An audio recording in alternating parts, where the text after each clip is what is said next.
The president traveled to the land of desert sun and palm trees, Phoenix, to visit a VA medical facility and to hear directly from veterans about ongoing efforts to reform that agency and live up to the commitment that we've made to our veterans. While in Phoenix, the president had a chance to surprise Sergeant First Class Corey Remsburg and congratulate him on his new home. It's beautiful. Walk through the closet and we'll meet you in the workout room.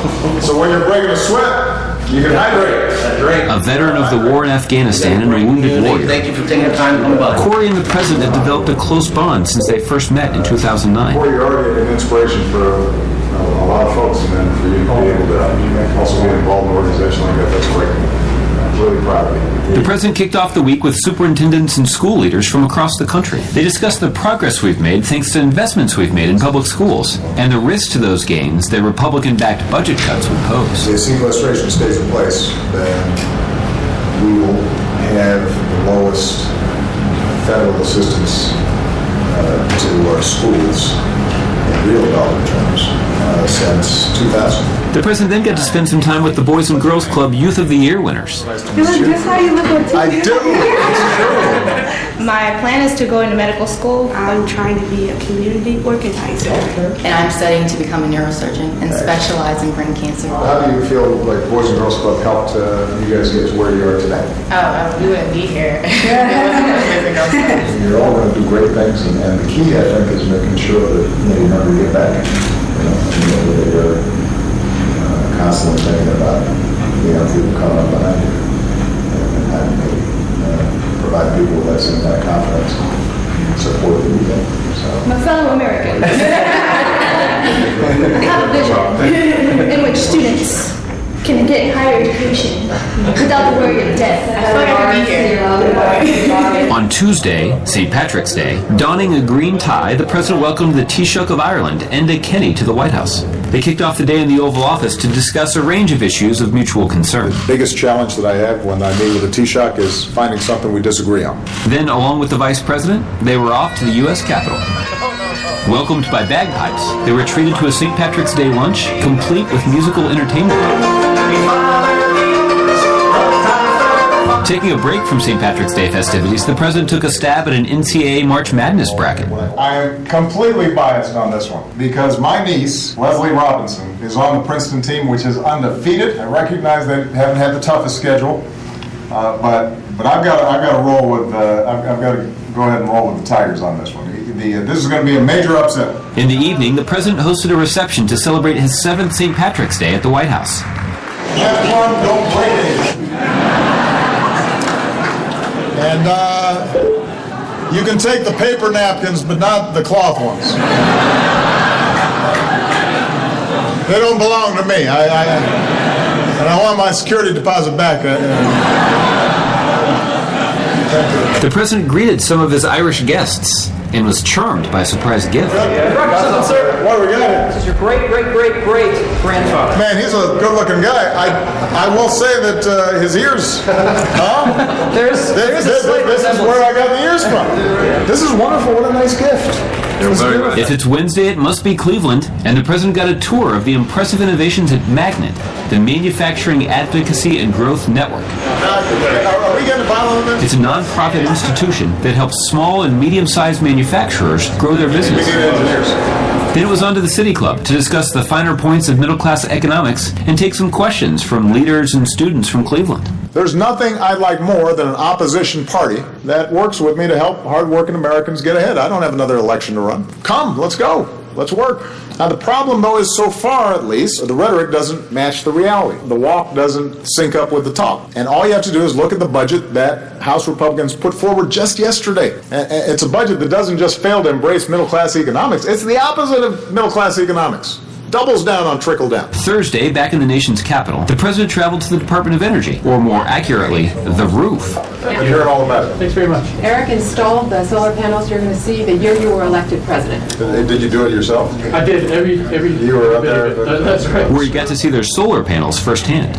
Then it was time for some royalty back at the ranch. The president hosted the Prince of Wales and the Duchess of Cornwall in the Oval Office. They discussed combating climate change and creating opportunities for our nation's youth. Well, remember, stay engaged with us online on social media and at whitehouse.gov, where you can find out more information about any of these topics and see complete videos of these events. And don't forget to tune in 2 weeks for a very special 5th anniversary edition of your West Wing Week. You say president? And there you have it, ladies and gentlemen. West Wing Week for March 20, 2015. We bring that to you every Friday here in the village with Sam and Marjorie. So I wanted to bring you a little sports as well. We haven't done that in some time. Columbia track coach Lisa Morgan to be inducted into the State Coaches Hall of Fame. And she has done an outstanding job with Columbia High School. Columbia High School indoor and outdoor boys and girls track and field head coach Lisa Morgan is part of the 2015 induction class of the New Jersey Scholastic Coaches Association Hall of Fame. The induction ceremony will take place March 29 at Penn's Manor in Edison. Morgan excelled in the 800 meters at CHS under legendary head coach Len Claypack. After graduating CHS in 1985, Morgan continued her career at University of Kentucky. Morgan took over the CHS track and field program in 2008, leading the Cougars to numerous championships, both teams and individuals, on the conference, county, state, national, and international level. The CHS program is regarded as one of the top in the country. Last April, Morgan became the first high school coach in the nation to guide the girls' team to back-to-back Penn Relays 4x800 meter titles. In June, the girls' team won its 5th straight Group 4 state championships.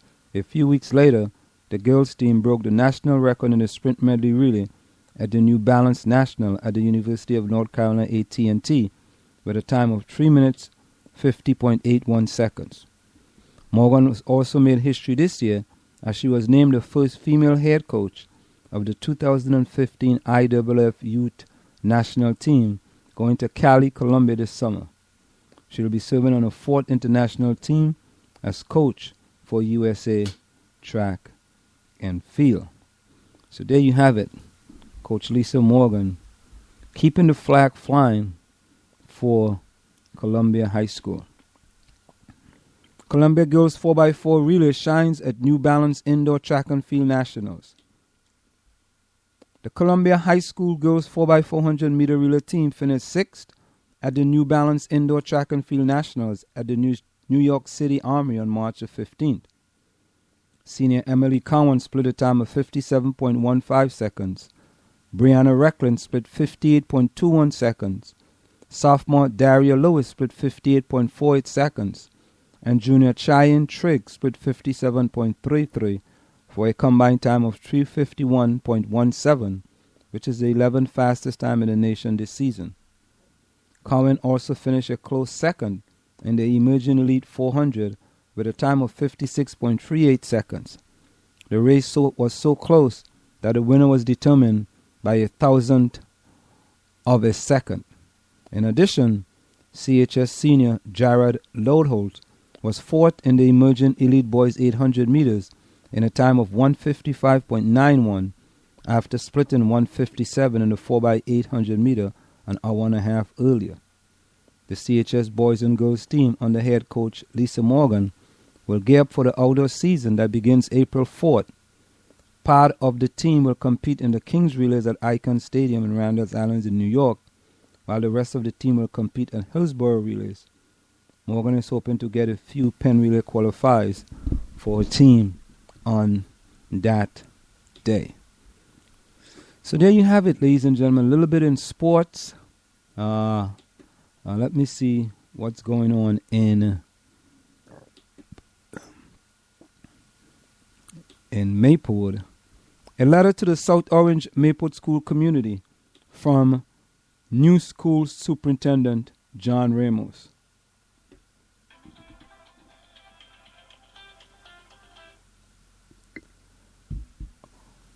Dear South Orange Maplewood School District community, On Sunday, March the 16th, the Board of Education announced my name as selected candidate to become your next superintendent of school. I am deeply honored and look forward to becoming a part of the outstanding South Orange Maplewood learning community. As your superintendent, I will be committed to sustaining, supporting, and building upon your record of accomplishment in order to help all students develop holistically and help staff to foster 21st century learning and growth. My belief and values, it's a long letter, so I'm not going to read the whole thing. My belief and values include an absolute commitment to the concept of excellence and equity. Some people see these terms as mutually exclusive. I don't. Simply put, I believe our job is to deliver quality and excellence to all students. I also subscribe to the ideas set forth in Stephen Covey's 7 Habits of Highly Effective People, including the notion that our organization must pay attention to the goose as well as the golden egg. That is, those who are responsible for developing our students as well as actual students' achievement. So I must say that our esteemed new superintendent is off on a good note. So let's go directly to what we're going to be doing tonight. As I tell you, a young man by the name of Dame Dash was on the Breakfast Club, Power 105, just recently. And he had some poignant things to say to the DJs in there. And I thought it would be a good idea, so we're going to give you a playback of that audio from Dame Dash at Power 102. Let's go.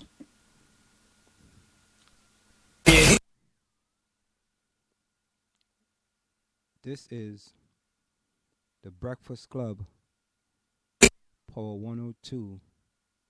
Morning 6 to 10.